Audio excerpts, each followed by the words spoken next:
On enchaîne maintenant avec notre analyse de la pièce de Mario Pelcha Ailleurs.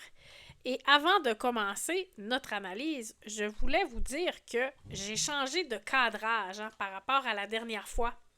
C'est que j'avais un mur blanc, mais il y avait quelque chose au-dessus de ma tête. Alors, je devais mettre l'écran comme ça ici. Ce qui faisait qu'on a coupé mon front. C'était pas très beau. Alors là, pour avoir un peu plus de profondeur, j'ai décidé de changer la table de côté. Et là, je voulais pas qu'on voit mon divan, mon rideau, tout ça, ma porte. Bon, vous voyez, c'est très petit chez moi. Donc, j'ai quand même organisé quelque chose de potable, mais le mur blanc ici, au fond, il n'y a rien. Il n'est pas habillé. Alors, si vous avez quelque chose, un peintre par exemple, qui voudrait faire connaître son œuvre, ce serait un très beau moment, une belle occasion de faire connaître un peintre. Parce que là, le podcast en est à ses débuts, mais dans un an, il y aura peut-être 90 000 personnes qui regarderont le podcast. Donc, en attendant, faudrait habiller le mur quand même. Alors, ça serait gentil si j'ai un généreux commanditaire pour la peinture. Ben écoute, j'en serais ravie, même un magasin d'art qui voudrait me faire un don. Je l'apprécierais. Alors, le message est lancé. Voilà. Chanson Ailleurs de Marjo, ok, ça fait de Mario, c'est pas Marjo, c'est Mario. Fait suite à nos deux précédentes chansons, qui avaient dans leur titre le mot ailleurs. Alors on avait dit que ailleurs c'est quelque part d'autre. Ailleurs c'est là où je ne suis pas. Donc ailleurs, je n'irai pas ailleurs, ailleurs et ailleurs. Mario nous dit « loin de notre ombre », loin de. Alors, on avait ça aussi dans « je n'irai pas ailleurs », on disait « je n'irai pas plus loin », et on avait aussi dans la chanson de Marjo « ailleurs, c'est trop loin ». Alors, on a des mots qui se répètent, donc on apprend le vocabulaire ici, là, loin, plus loin, trop loin. Alors, on a acquis déjà du vocabulaire depuis nos 3 premiers podcasts. Donc, on continue. Loin de notre ombre, notre ombre, c'est le mot shadow en anglais. Alors, mon ombre, c'est la partie obscure de moi, la partie obscure de ma personnalité. Alors, peut-être que dans la vie de tous les jours, notre côté obscur peut parfois dominer. Mais lorsqu'on part en voyage, on s'éloigne de nos tracas du quotidien, donc de notre part ombragée, de notre part obscure, de notre dark side, si on veut. Ailleurs où rien n'est sombre. Alors, sombre, ça rime avec ombre et ça rime aussi dans l'idée, dans la conception. C'est ce qu'on appelle un champ lexical. Donc, des mots qui se rapportent au même thème. Alors, on a le thème de l'obscurité, de la noirceur.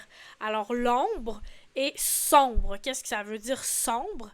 Ça veut dire, par exemple, si je ferme la lumière ici, ça devient sombre, ça devient plus obscur. Donc, le mot sombre rime avec le mot ombre. Une autre formulation que nous avons vue, là, je ne sais plus comment j'ai organisé ça, là. OK.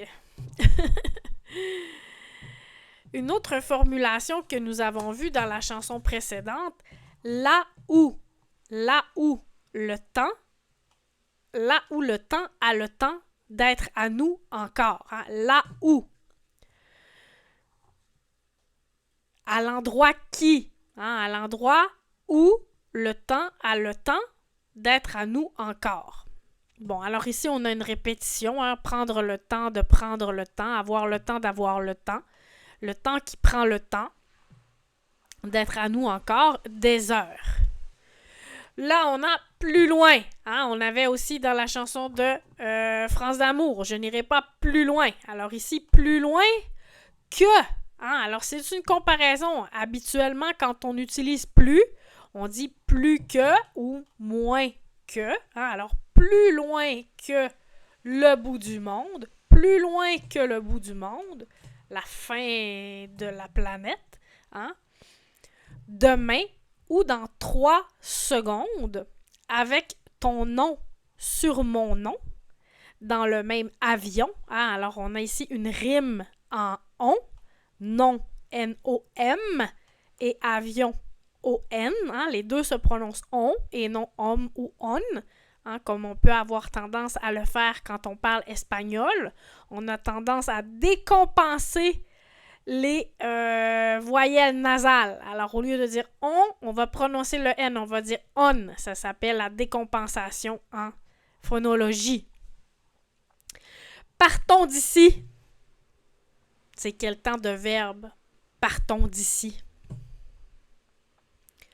Hein, c'est le verbe partir, verbe du troisième groupe, à l'impératif présent. Hein? Partons, partez. Hein? Alors, partons, c'est la deuxième personne du pluriel. Alors, nous avons le champ lexical des lieux. Hein? Ailleurs, là où, ici, loin. Alors là, on a le mot ici. Hein? Ici, c'est le contraire de là. On arrive au refrain. Déjà.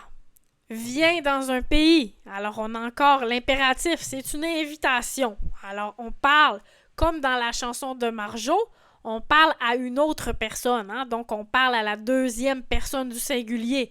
Viens. Hein? Viens. Venir. Un autre verbe du troisième groupe, comme on disait, à l'impératif présent.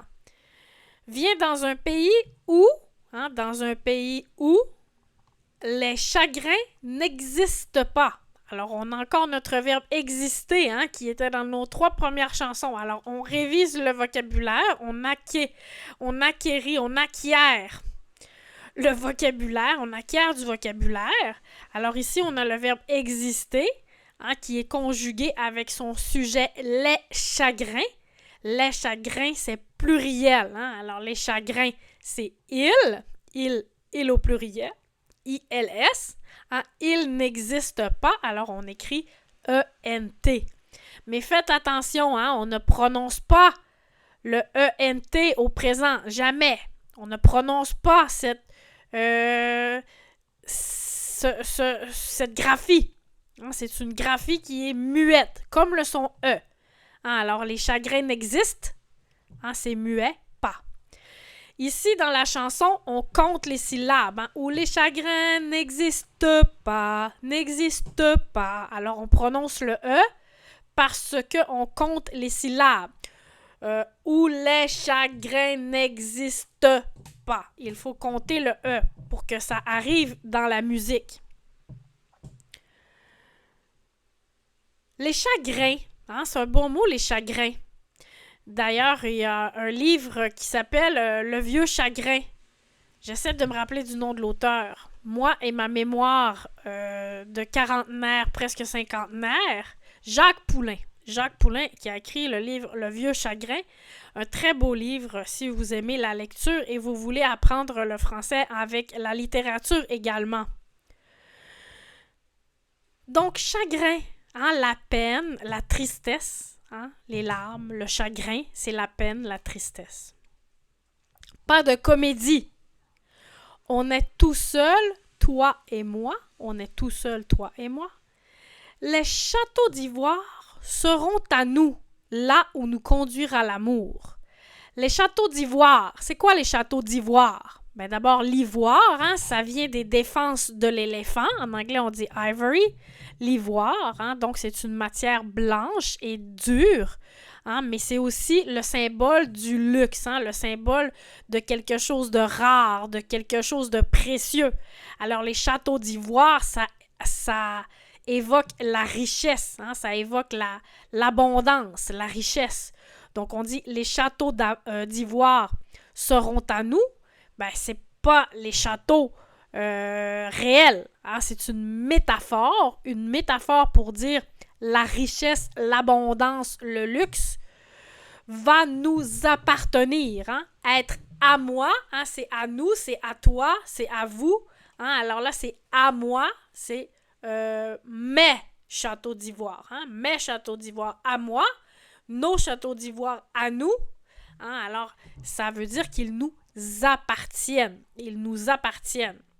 Donc, on a le verbe être au futur. Hein? Le verbe être au futur. Alors, les châteaux d'ivoire seront à nous quand nous allons partir, quand nous allons aller dans un autre pays, quand nous allons aller ailleurs. Nous serons riches, nous serons dans l'abondance, dans le luxe.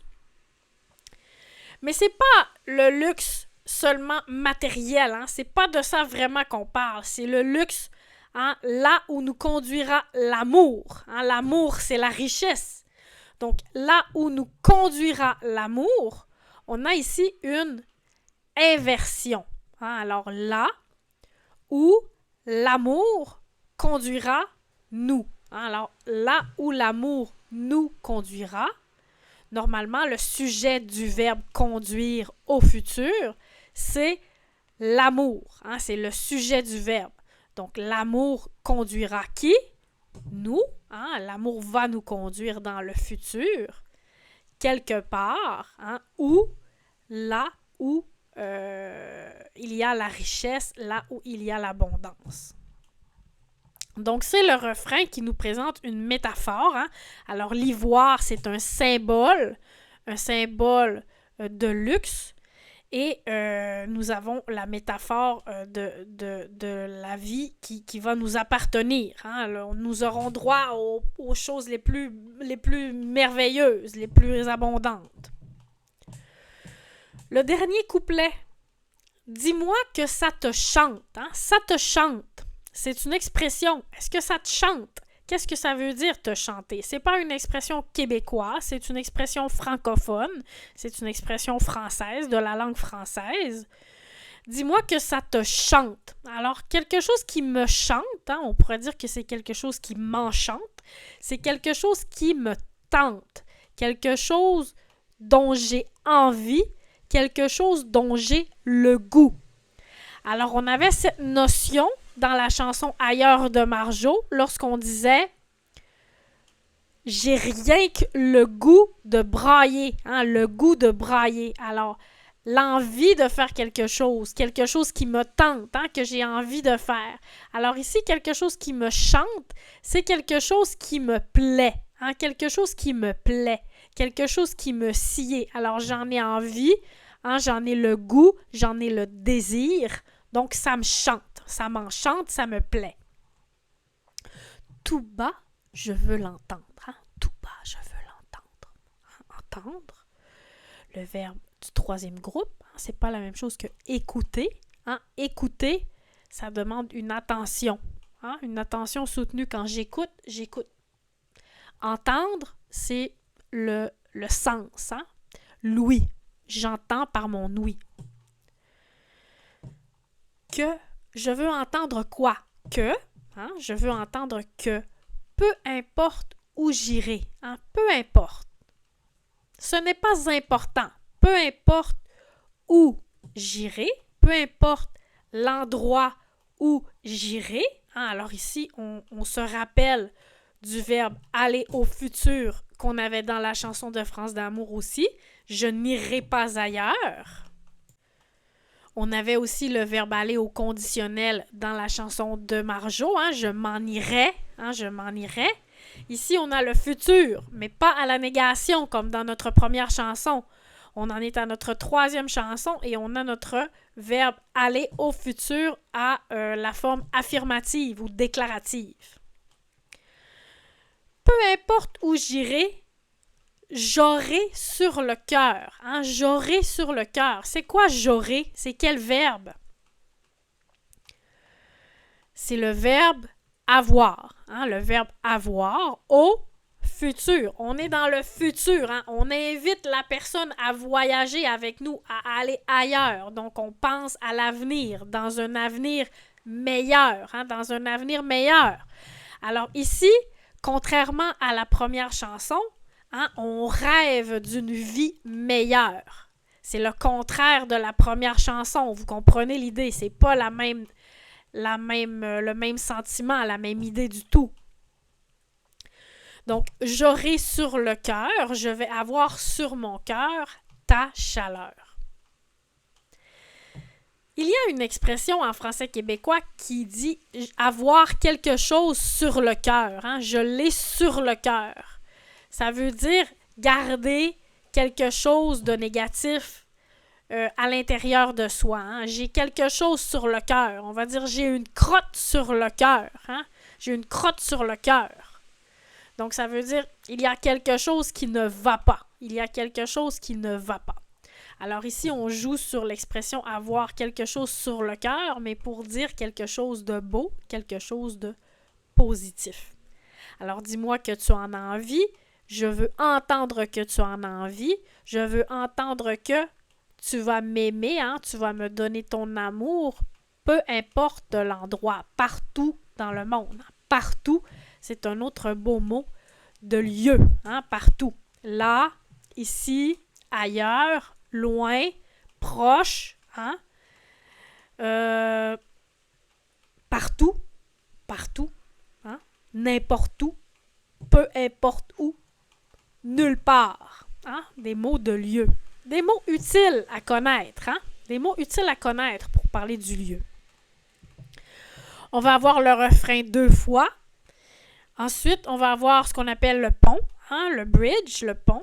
Avec ton nom sur mon nom dans le même avion, partons d'ici. On répète, partons d'ici. Alors, on invite à quitter. Alors, dans cette chanson, on veut aller ailleurs parce que ailleurs, c'est plus beau. Hein? Ici, c'est sombre. Ici, c'est sombre. Ailleurs, là-bas, hein? Autre part, c'est plus beau. Hein? C'est le luxe, c'est l'abondance, c'est l'amour. On va laisser les tracas de notre vie quotidienne et on va aller vivre la vie des gens riches et célèbres, hein, aller vivre loin de la tristesse, loin du chagrin, hein, loin de la peine. Donc on va se libérer de ce qui nous pèse ici. Et vous? Est-ce que vous aimez la chanson? Qu'est-ce que vous en pensez de la chanson? Quelle signification vous trouvez à cette chanson? Est-ce qu'elle vous parle? Est-ce qu'elle vous touche? Est-ce qu'elle vous interpelle, la chanson? Et si oui, comment? Je vous invite à partager vos impressions sur la chanson dans les commentaires. Ça me fera plaisir d'interagir avec vous à propos de cette chanson. En terminant, je vous pose 3 questions sur la chanson. Trouvez une rime dans la chanson. Une rime, je précise, c'est 2 mots qui terminent avec le même son. Hein, par exemple, pyjama et chat. Hein, les 2 terminent par le son A. Donc, trouvez une rime dans le texte. Trouvez une figure de style, la métaphore. Trouvez une métaphore dans la chanson, dans le poème, hein, dans le texte. Et enfin, trouvez une expression francophone, une expression de la langue française. Voilà. J'espère que cette vidéo vous a plu. Je vous invite à aimer la vidéo. Je vous invite à partager la vidéo sur vos réseaux. Je vous invite également à vous abonner à ma chaîne. Je vous remercie et on se revoit dans un 4e épisode. Ah, j'oubliais. Je vous ai dit que j'allais enregistrer l'émission en seulement un segment, mais finalement, j'ai fait 2 segments. Alors voilà, c'est un peu le hasard des choses, mais vous avez l'émission en 2 parties. Au revoir!